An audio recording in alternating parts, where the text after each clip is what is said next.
Good morning students. आज हम व्याकरण में शब्द भंडार का पाठ पढ़ेंगे।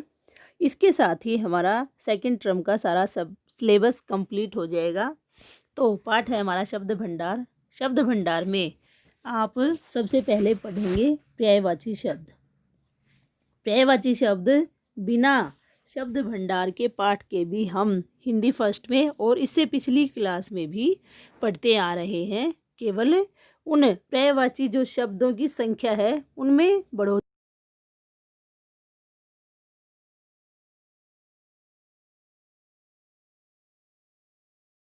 सभी जानते हैं। साधारण रूप से यदि देखा जाए तो सूर्य है, चंद्रमा है, फूल है, पवन है, ऐसे कुछ पर्यायवाची हैं जिनके आप सभी पर्यायवाची शब्द जानते हैं। तो अब वीडियो में आप देख रहे हैं, सबसे पहले एक चित्र दिया हुआ है शेर का और उसके 4 पर्यायवाची लिखे हुए हैं, शेर, वनराज, सिंह और मृगराज। ठीक है बच्चों, एक ही शब्द के समान रूप से जो अर्थ बताने वाले होते हैं या पर्याय बताने वाले शब्द ही पर्यायवाची कहलाते हैं। तो सबसे ऊपर देखिए आप, परिभाषा के तौर पर सबसे ऊपर लिखा हुआ है, समान अर्थ बताने वाले शब्द पर्यायवाची शब्द कहलाते हैं। और आप सभी को भी पता है कि पर्यायवाची शब्द जो होते हैं एक के ही विभिन्न जो हम अर्थ लिखते हैं वो उसके अर्थ ही या समान अर्थ रखने वाले शब्द होते हैं। यहाँ पर कुछ पर्यायवाची आपके सामने मैंने वीडियो में रखे हैं। तो ये सभी पर्यायवाची लगभग आपके पिछली क्लास में भी पढ़े हुए हैं।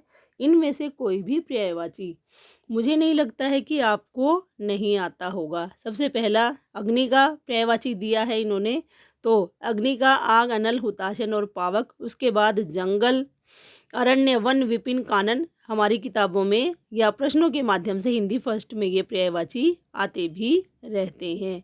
तो पहले से लेकर और अंतिम जो संख्या है आपकी 23 तक, मुझे ऐसा कोई भी पर्यायवाची शब्द नहीं लगता है कि जो आपको नहीं आता होगा। फिर भी यदि आपको किसी पर्यायवाची शब्द में कोई समस्या होती है या कुछ समझ में नहीं आता है शब्द, तो आप पूछ सकते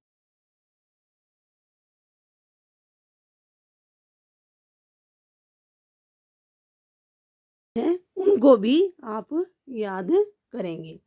शब्द भंडार में हमारे अनेक प्रकार के शब्दों का भंडार होता है, इसलिए इस पाठ को हम शब्द भंडार कहते हैं। तो इसी क्रम में हमारा दूसरे जो शब्दों का प्रकार है वो होगा विलोम शब्द। विलोम शब्द तो आप पढ़ते ही रहते हैं पर्यायवाची शब्दों की तरह, फिर भी एक बार हम इनको दोहरान के रूप में पुनः पढ़ते हैं कि विलोम शब्द क्या होते हैं। सबसे ऊपर विलोम शब्दों की जो परिभाषा है उसके लिए दिया हुआ है कि विपरीत अर्थ प्रकट करने वाले शब्दों को विलोम शब्द या विपरीतार्थक शब्द कहते हैं, जैसे दिन रात। तो यहाँ पर आपके सामने इनको चित्र के माध्यम से भी दर्शाया गया है। इधर सूर्योदय का है और उधर रात्रि का, चंद्रोदय का चित्र यही बता रहा है कि वो दिन हो गया है सूर्योदय के साथ साथ और उधर रात हो गई है चंद्रमा के आने के कारण। अब उसके बाद यहाँ पर आपके सामने कुछ विलोम शब्दों के शब्द युग्म दिए गए हैं।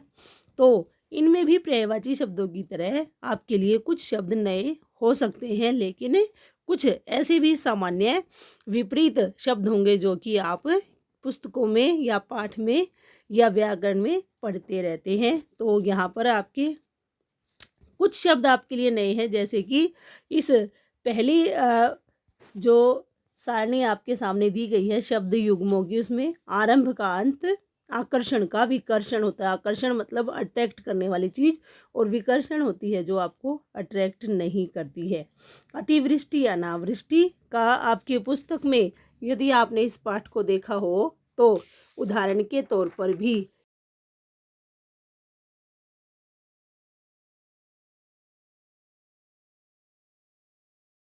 होता है। तो यहाँ पर ये बारिश के लिए आए हैं ये शब्द कि अधिक वर्षा होने पर अतिवृष्टि और कम होने पर अनावृष्टि हो जाती है। राग मतलब प्रेम या स्नेह के लिए आता है, द्वेष उसका विपरीत हो जाएगा। उसके बाद अल्पायु छोटी आयु के लिए आता है, दीर्घायु बड़ी आयु के लिए आता है। निर्माण का विनाश, उपस्थित और अनुपस्थित तो सरल विलोम है। उन्नति का मतलब आगे बढ़ना, अवनति पीछे की ओर या पतन होने के लिए आता है। चर, अचर, जटिल और सरल।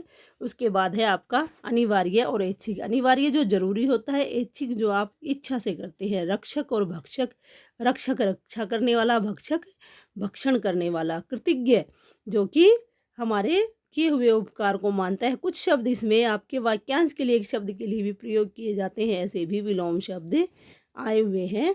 और उसके बाद है आपका कर्म और निष्कर्म, अच्छा कर्म और बुरा कर्म।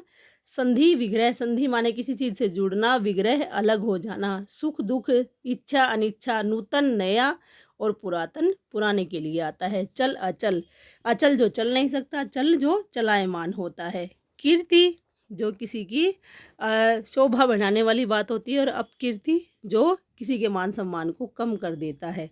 उसके बाद इधर की भी जो शब्द युग्मों की श्रृंखला है, उसमें भी कुछ शब्द आपके ऐसे हैं जो कि आपने पढ़े हुए हैं और आप उनका अर्थ भी जानते हैं। नयों में है आपके शामिस और निरामिस। यहाँ शामिस और निरामिस आपके लिए नया शब्द होगा। ये आता है शाकाहारी और मांसाहारी के अकॉर्डिंग। उसके बाद है आपका आग्रह और दुराग्रह। आग्रह किसी से साधारण रूप से जब आप कोई निवेदन करते हैं, और दुराग्रह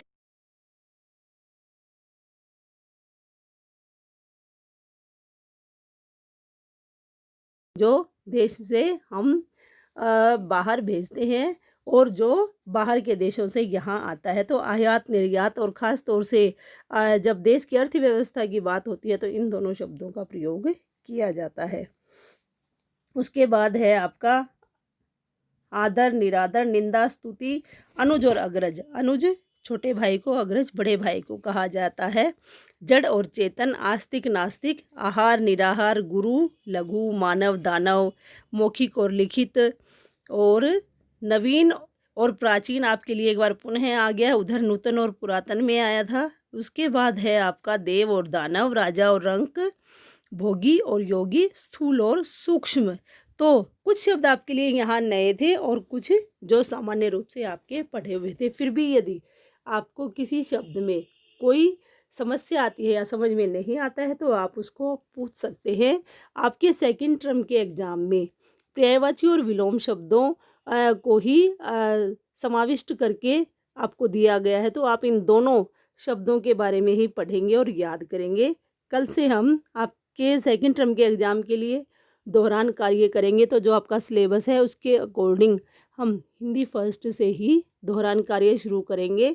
तो कल आपका रिवीजन के आधार पर आपको कार्य दिया जाएगा, ये आज आप लिखेंगे। और इनकी इसके साथ साथ जो शब्द आपको कठिन लगते हैं आप उनके बारे में पूछ सकते हैं, और इनकी एक्सरसाइज को भी आप देख लेंगे। कल मैं आपको अभ्यास प्रश्नों के साथ इन दोनों पाठों के प्रश्न भी पूरे करवा दूंगी। आपका दिन शुभ हो। धन्यवाद।